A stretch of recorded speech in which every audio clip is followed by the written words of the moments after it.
Paieškas užbaigsime džiugia naujiena. Klaipėdoje duris atvėrė naujas restoranas Bambų, turintis net dvi rytietišką ir europietišką virtuves. Kol kas toks restoranas Klaipėdoje pirmas.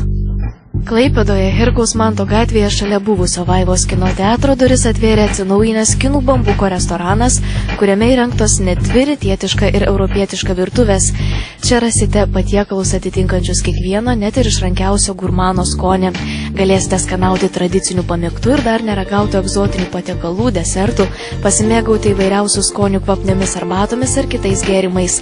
Platus patiekalų asortimentas suskirstytas į mažas, vidutinės ir didelės porcijas, todėl vaikai čia taip pat atras jiems pritaikytą meniu. Darbo dienomis nuo 11:30 iki 15 valandos valgiaraštis papildomas įvairiais kompleksiniais pietumis mažiausiamis kainomis. Restorane įrengta ir pokylių salė, kurioje telpa iki 40 žmonių. Organizuojami banketai, furšetai, teminiai ir šventiniai renginiai. Prabangus salės interjeras ir šokių vieta tikrai pradžiugins visus svečius.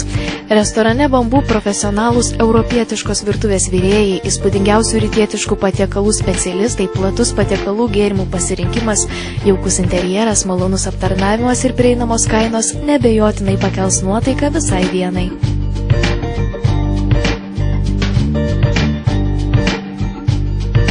Šiam kartui tiek. Ačiū, kad ieškojate geriausio kartu su mumis, o mes pasimatysime kitą savaitę. Likite kartu su Baltikum televizija.